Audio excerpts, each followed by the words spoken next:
A'udzu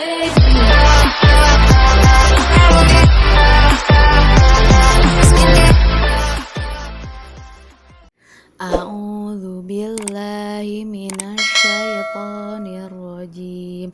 Bismillahirrahmanirrahim. Rabbi zidni ilman warzuqni fahman birahmatika ya arhamar rahimin. Alhamdulillahirabbil alamin. Semoga Allah melancarkan belajar kita hari ini. Amin. Assalamualaikum warahmatullahi wabarakatuh. Hai anak-anak, ketemu lagi sama Ibu Dekur ya di pelajaran fisika. Oke, ada yang masih ingat? Sekarang kita masuk ke materi apa ya? Oke, mari kita lihat bersama-sama ya. Nah, coba perhatikan nak. Nah, di sini kalian dapat melihat ada kubah masjid ya. Kubah masjid yang sangat terkenal itu loh yang ada di Bekasi. Ya, kubah masjid yang terbuat dari emas ya. Kalian tahu bagaimana bentuk emas sebelum menjadi kubah seperti ini? Yuk kita lihat bersama ya. Masjid ini kubahnya terbuat dari emas. Nah, seperti yang kita tahu ini adalah gambar emas ya. Nah, apakah di alam sudah berbentuk seperti ini? Tidak ya nak ya.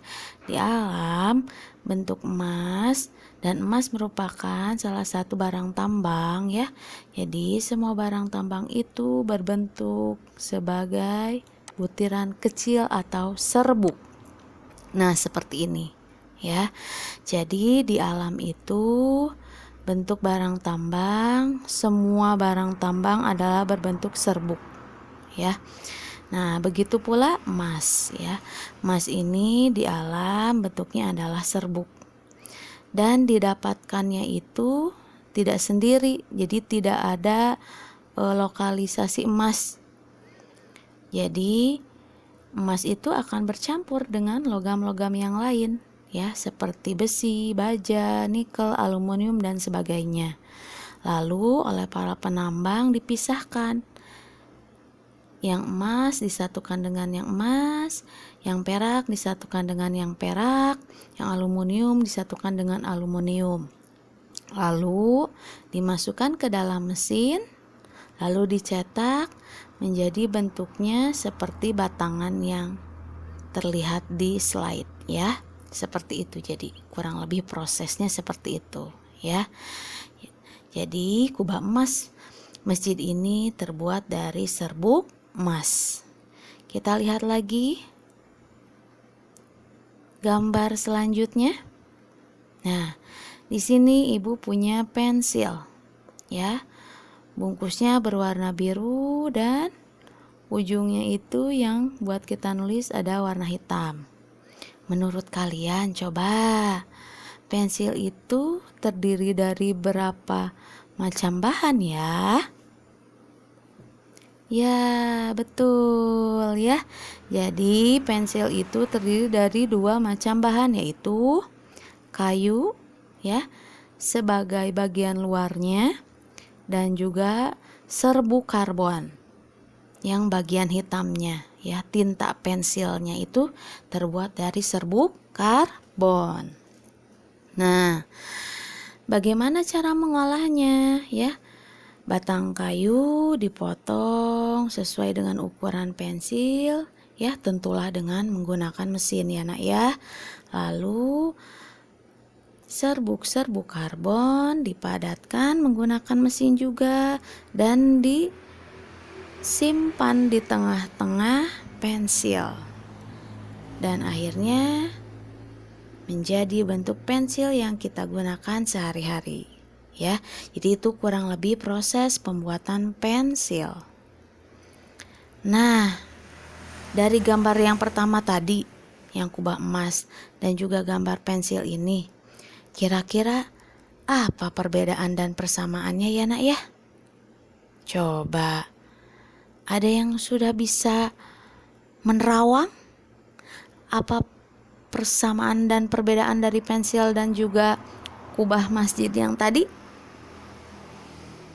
Baik ya. Apa perbedaannya?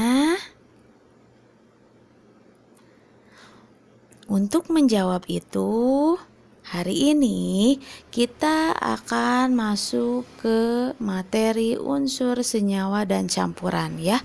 Jadi judul untuk bab 3 ini adalah unsur senyawa dan campuran ya.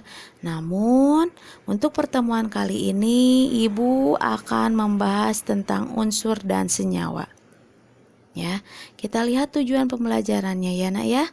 Tujuan pembelajarannya adalah diharapkan dengan mempelajari materi ini kamu dapat memahami tentang konsep unsur dan senyawa, sifat-sifat unsur dan senyawa, contoh unsur dan senyawa, ion dan jenis-jenisnya ya. Jadi di sini ion Ibu masukkan sedikit sebagai tambahan ya. Oke, kita lihat satu-satu. Yang pertama, kita lihat dulu apakah itu unsur ya.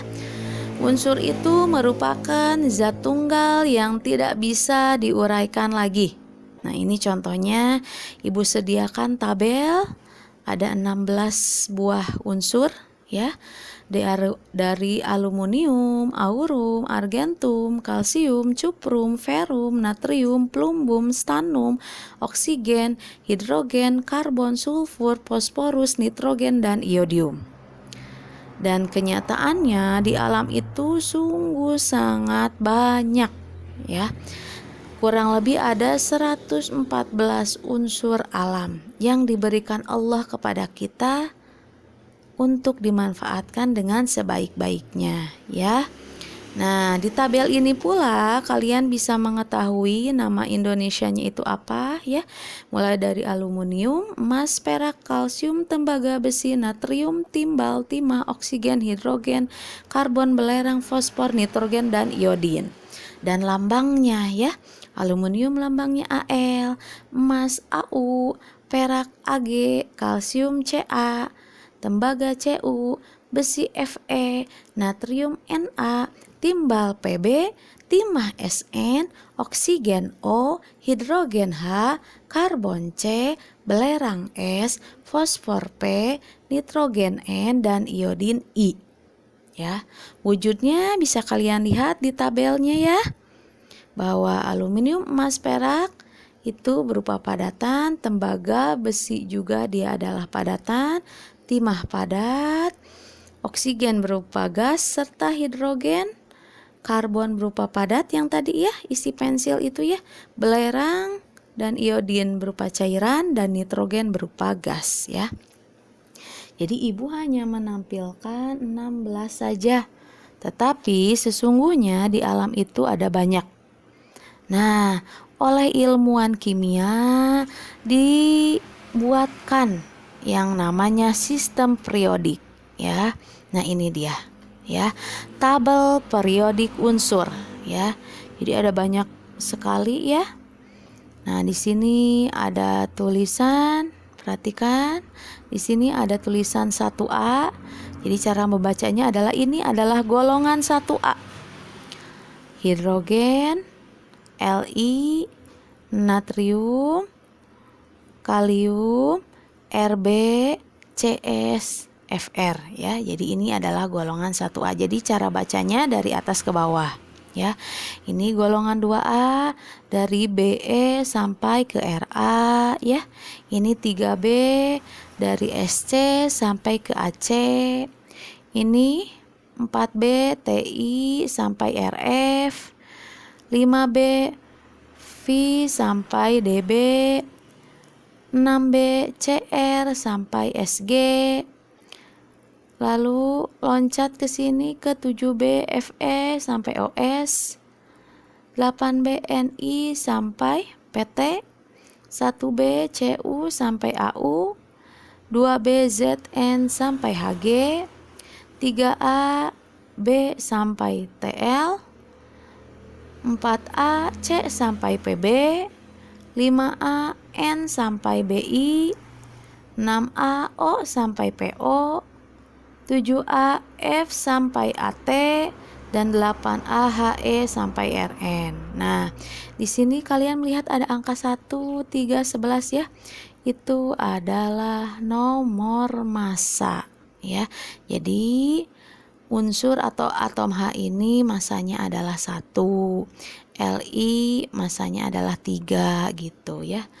Satuannya apa Bu? Satuannya adalah satuan massa atom atau disingkat sebagai SMA ya. Nah, nanti kalian akan mempelajari tabel periodik unsur ini lebih dalam di mata pelajaran kimia di jenjang SMA ya. Jadi untuk SMP cukup kalian mengetahui saja dan tahu cara membacanya, bahwa golongan itu cara membacanya dari atas ke bawah. Begitu ya Nak ya. Oke, kita lanjut sayang. Nah, unsur itu ada klasifikasinya ya. Di sini ada 3, ada unsur logam, ada unsur non logam, dan ada unsur metaloid. Nah, metaloid itu apa Bu? Metaloid itu dia memiliki sifat antara logam dan non logam. Loh, berarti dia labil dong Bu. Yuk kita lihat tabel perbedaan ketiga klasifikasi unsur ini. Check it out. Nah, ya, di sini disajikan tabel tentang ciri-ciri unsur logam, unsur metaloid atau semilogam, dan unsur non logam.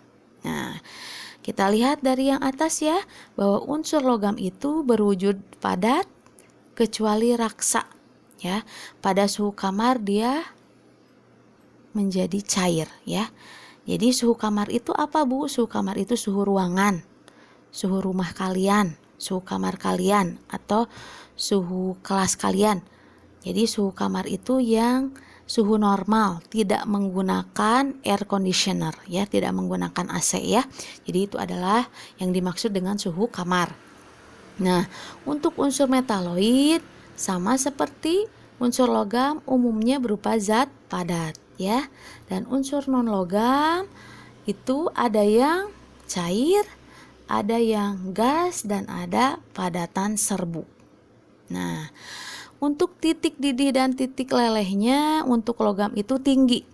Makanya jika kalian pernah melihat seorang penambang besi, pandai besi ya, yang merubah atau yang membuat golok, pisau, atau samurai, itu lihat, pasti si logamnya dipanasi dulu dengan suhu yang sangat tinggi. Nah, tujuannya apa? Biar logam tersebut mudah dibentuk.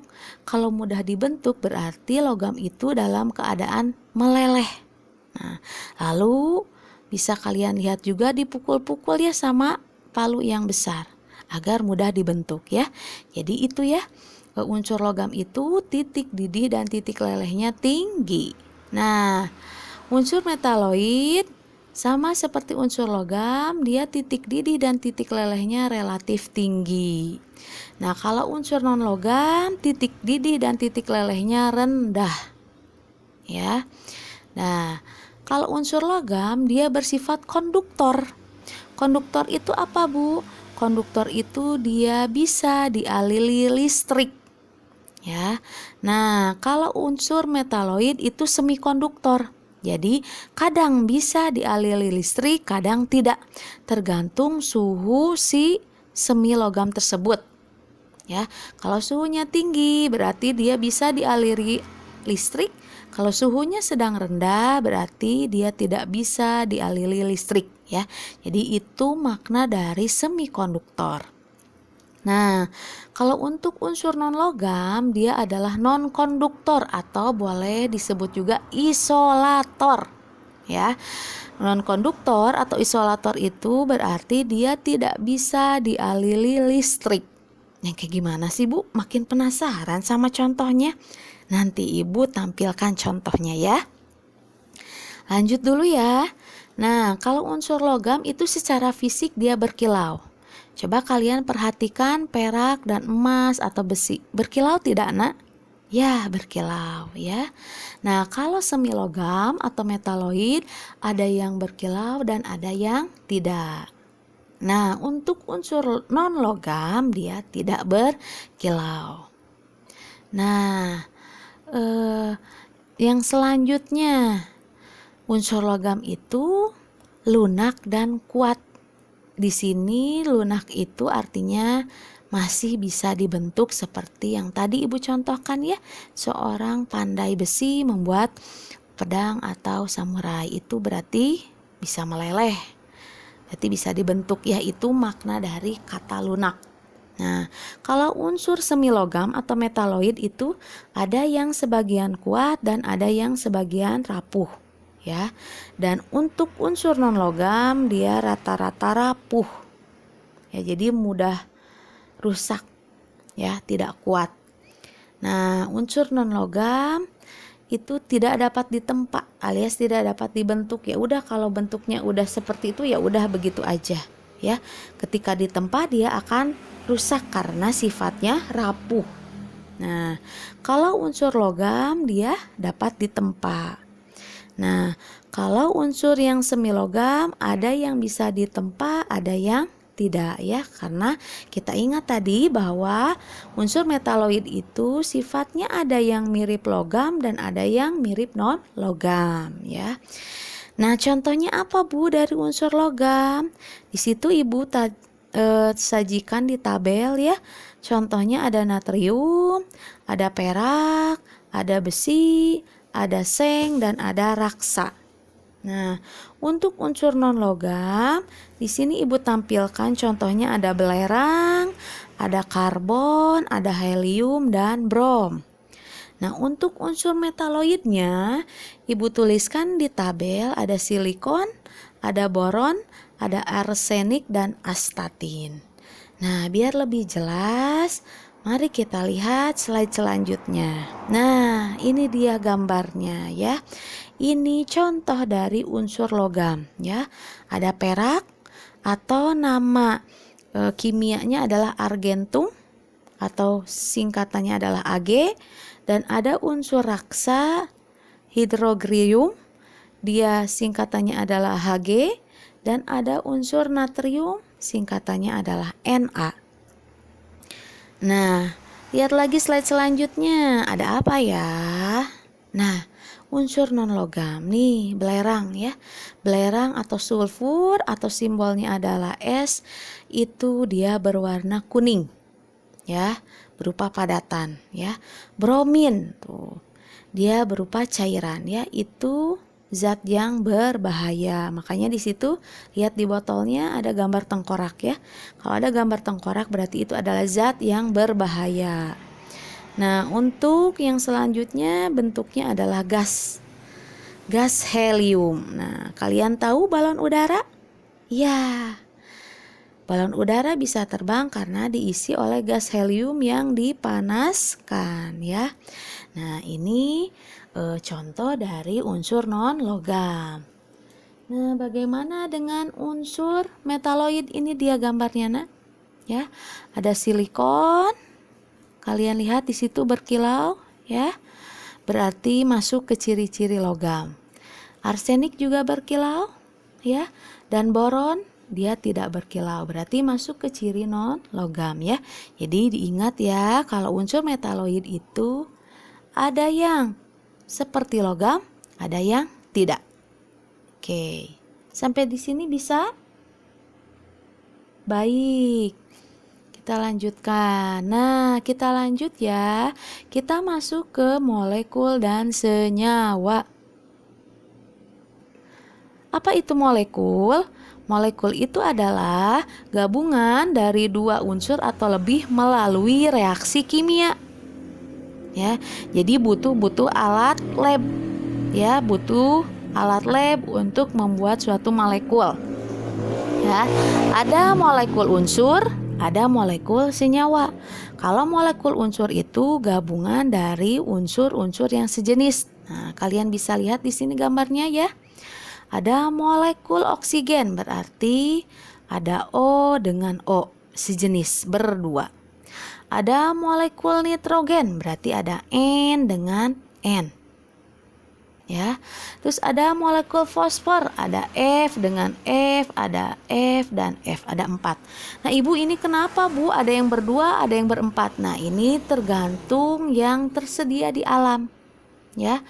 Ada yang berdua, ada yang bertiga, ada yang seperti ini berempat ya. Jadi tergantung yang tersedia di alam ya.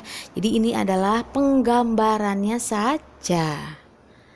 Nah, kalau untuk molekul senyawa, dia adalah gabungan unsur-unsur yang berbeda jenis.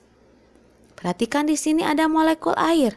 Molekul air itu terdiri dari 2H ya yang warna jingga dan 1O yang warna biru. Terus ada lagi molekul karbon monoksida, berarti karbon dan oksigen. Nah, ada molekul garam dapur tuh yang disuka dipakai sama mama buat masak. Ya, itu adalah Na dan Cl, natrium klorida. Ya. Nah, biar makin paham kita lihat contohnya nih. Ada senyawa namanya natrium klorida, rumusnya NaCl, fungsinya sebagai garam dapur. Terus yang kedua ada sukrosa, C12H22O11, dia adalah pemanis. Lalu ada asam klorida, HCl, dia untuk pembersih lantai. Terus ada asam asetat, CH3COOH, dia adalah cuka makanan yang suka ada di tukang bakso atau apalagi ya, PMP juga ya kadang ya pakai asam cuka. Itu nama kimianya adalah asam asetat. Nah, yang nomor 5 ada asam sulfat, yaitu H2SO4. Nah, ini sebagai pengisi akumulator atau aki mobil motor ayah atau ibu kalian ya. Dan ini adalah zat yang berbahaya, jadi tidak boleh tersentuh oleh tangan. Bisa iritasi ya, bisa melepuh. Nah, jadi hati-hati ya. Nah, yang keenam ada air. Air itu rumus kimianya adalah H2O. Dia sebagai pembersih dan pelarut. Pembersih apa? Kalau kita cuci baju, untuk membersihkannya dibilas dengan air.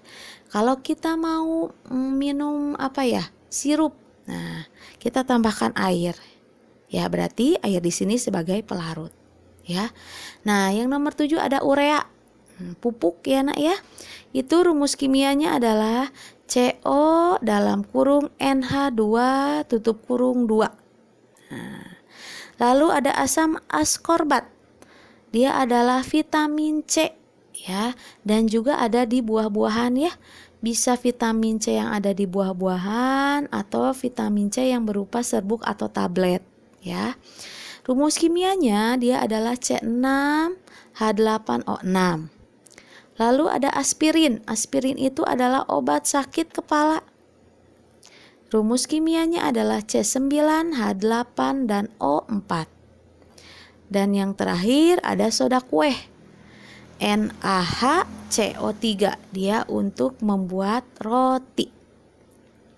Biar makin paham, Ibu akan bedah satu ya, yaitu ke sifat-sifat senyawa. Ya, sifat-sifat senyawa yang pertama adalah gabungan unsur-unsur melalui reaksi kimia. Nah, makanya di sini lihat tuh gambar, butuh alat lab ya. Jadi kalau untuk membuat senyawa itu harus dilakukan di laboratorium menggunakan peralatan laboratorium ya. Kitanya juga harus safety ya, pakai sarung tangan, pakai masker dan lain sebagainya. Lalu dapat diuraikan melalui reaksi kimia, dan sifat senyawa berbeda dengan zat asalnya. Dan komposisi zat penyusunnya tetap. Nah, Ibu akan bedah satu ya. Senyawa air, garam dapur, dan gula tebu. Karena senyawa-senyawa ini sering berhubungan langsung dengan kita ya. Air untuk mencuci, untuk masak, untuk minum, garam dapur buat masak, gula tebu itu pemanis ya. Jadi ibu ulangi ya bahwa senyawa itu adalah gabungan dua unsur atau lebih dan sifatnya berbeda dengan sifat penyusunnya. Nah, kita lihat di tabel, contohnya adalah air. Air itu dia berupa zat cair, tapi ternyata air itu dibentuk atau disusun oleh hidrogen dan oksigen. Hidrogen itu gas, oksigen pun gas. Tapi ketika mereka direaksikan secara kimia, dia akan menghasilkan air yang bentuknya zat cair. Ya, jadi sesuai dengan definisi senyawa bahwa sifatnya berbeda dengan sifat penyusunnya. Ya. Yang kedua ada garam dapur. Garam dapur itu dia berupa zat padat. Ya. Nah, ternyata garam dapur itu diperoleh dengan cara mereaksikan natrium. Natrium itu berupa padatan logam dan klorin. Nah, klorin itu bisa berupa cair, bisa berupa gas. Tapi hasilnya ketika natrium dan klorin direaksikan secara kimia, hasilnya adalah garam dapur yang rasanya asin dan padat bentuknya. Ya, jadi beda dengan sifat penyusunnya. Lalu yang terakhir ada gula tebu atau gula. Ya, gula itu ternyata dari karbon, zat karbon, dia berupa padatan, ditambah gas hidrogen dan ditambah gas oksigen ya. Jadi hasilnya adalah gula tebu. Nah, itu adalah contoh tentang senyawa. Nah, di sini Ibu akan bahas tentang campuran sedikit ya, agar bisa membedakan dengan senyawa. Tapi ini campuran akan Ibu bahas di pertemuan berikutnya secara lebih dalam. Nah, di sini sekilas Ibu akan memberitahu bahwa campuran itu gabungan dua senyawa atau lebih yang sifatnya seperti sifat penyusunnya. Ada zat pelarut atau ada zat yang bisa melarutkan. Contohnya di sini campuran adalah air gula. Air gula itu berupa zat cair dan rasanya manis. Penyusunnya adalah zat cair alias air dan gula, padat dan manis. Nah, sama kan berarti ya. Air gula itu air ditambah gula manis. Nah, air asin alias air laut. Atau kalian sengaja membuat sendiri larutan air asin, itu air ditambah dengan garam. Sama bukan? Seperti sifat penyusunnya. Ya, jadi itu ya perbedaan antara senyawa dan campuran ya. Kalau senyawa itu dia berbeda dengan sifat penyusunnya. Tapi kalau campuran dia sama dengan sifat penyusunnya. Nah, campuran di sini dibagi dua, Nak. Ada campuran homogen dan ada campuran heterogen. Ya, campuran homogen itu campuran yang sulit untuk dibedakan antara penyusunnya. Contohnya adalah larutan air panas dan gula dan larutan air sirup. Nah, ketika kita membuat larutan air gula atau larutan air sirup, itu kita kan mencampurkan dengan cara mengaduk. Setelah diaduk, apakah terlihat bagian gula atau bagian sirupnya terpisah dari air? Tidak ya. Jadi oleh karena itu termasuk ke dalam campuran homogen. Nah, yang selanjutnya ada campuran heterogen. Kalau campuran heterogen itu adalah campuran yang bisa dibedakan antara penyusunnya. Contoh air dan minyak. Walaupun sudah kita aduk dengan sekuat tenaga, dengan sekencang-kencangnya, tapi si air dan minyak tidak bisa bersatu. Ya, lalu kalau kita mencampurkan air dingin dan gula, apakah gulanya bisa larut? Tidak. Berarti itu termasuk adalah campuran heterogen ya. Jadi kalau campuran heterogen itu masih bisa dibedakan antara zat penyusunnya. Baik, makin paham bukan? Alhamdulillah ya. Nah, yang terakhir Ibu akan bahas tentang ion. Ya, untuk terakhir materi hari ini ya. Ion itu apa? Ion itu adalah atom atau molekul yang bermuatan listrik. Bermuatan listrik positif atau negatif. Kalau yang bermuatan listrik negatif namanya adalah anion. Kenapa bisa bermuatan listrik negatif? Karena atomnya menangkap elektron. Nah, kalau bermuatan listrik positif berarti namanya adalah kation. Kenapa bisa seperti itu? Karena atomnya atau molekulnya melepaskan elektron. Nah, kita lihat agar lebih jelas tabel ini ya. Jadi, ada ion tunggal dan ada ion poliatom. Ya, ion tunggal itu berarti sendiri. Kalau ion poliatom berarti poli. Poli itu artinya banyak, berarti banyak. Enggak sendiri. Ya, nah terdiri dari kation dan anion ya. Kation itu adalah yang bermuatan positif, anion itu yang bermuatan negatif ya. Contoh dari kation, untuk kation tunggal itu ada Na+, K+, Mg2+, Al3+, H+, dan Ca+. Itu ada plus aja dan ada 2 plus dan ada 3 plus. Apa bu bedanya? Ya, berarti kalau contoh kalau misalkan Na+, berarti unsur natrium itu dia bermuatan positif, alias elektronnya berkurang atau berpindah ke atom lain. Nah, sebanyak berapa? Sebanyak 1 buah. Nah, kalau Mg2+ berarti elektronnya yang pindah adalah 2. Nah, kalau Al3+ berarti elektronnya yang pindah adalah 3. Gitu ya.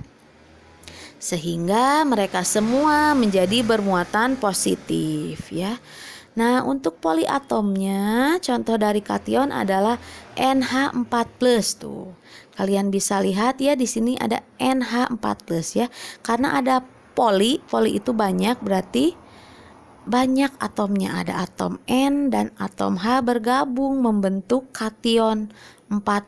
Berarti mereka kehilangan elektron sejumlah 4. Nah, untuk tabel di sampingnya ada anion. Ada anion tunggal dan ada anion poliatom. Untuk anion tunggal itu ada Cl-, Br-, S2-, dan S3-. Nah, tanda min ini menunjukkan bahwa si atom atau anionnya ini mendapatkan 1 buah elektron. Ya, menangkap 1 elektron. Kalau yang ini berarti dia menangkap 2 elektron. Kalau yang ini berarti dia menangkap 3 elektron. Nah, untuk yang poliatomnya berarti gabungan dari beberapa atom membentuk anion. N dan O. NO3- berarti menangkap 3 buah elektron. SO4 2- berarti menangkap 2 buah elektron. PO4 3- berarti menangkap 3 buah elektron. Dan CO3- berarti mereka menangkap 3 buah elektron. Ya. Jadi ini adalah tabel tentang jenis-jenis ion. Ya. Mudah bukan? Ya, baik.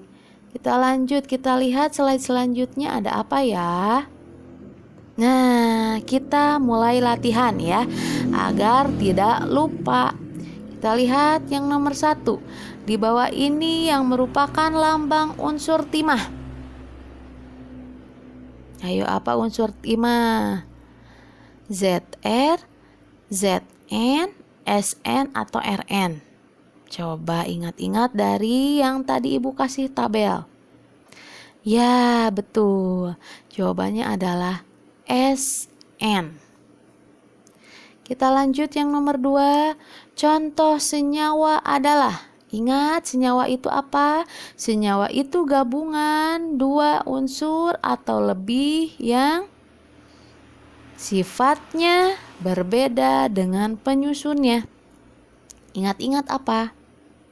Ada air dan garam dapur, ada air dan besi, ada gula dan oksigen, ada tembaga dan air. Kita lihat dari bawah dari yang D. Tembaga dan air. Tembaga apakah dia senyawa? Bukan ya, tembaga itu adalah unsur atau atom. Kalau airnya betul dia adalah senyawa. Yang C kita lihat gula dan oksigen. Apakah gula senyawa? Ya, gula itu adalah senyawa. Kalau oksigen dia adalah unsur atau atom, ya.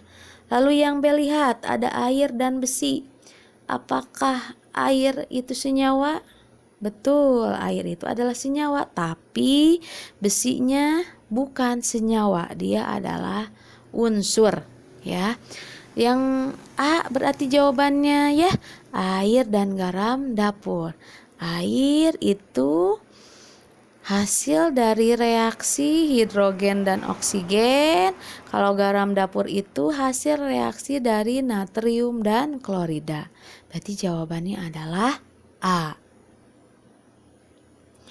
Kita lanjut yang nomor 3. Nah, perhatikan unsur-unsur berikut di bawah ini.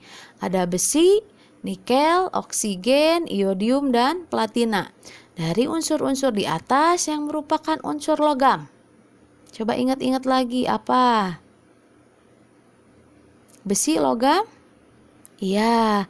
Nikel logam? Iya. Oksigen logam? Bukan, ya dia non logam, bentuknya gas. Iodium logam? Bukan, dia adalah non logam, bentuknya padat.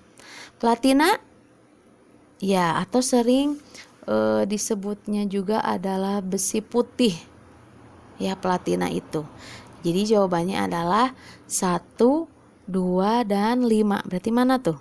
Ya, D. Ya, jawabannya nomor 3 adalah D.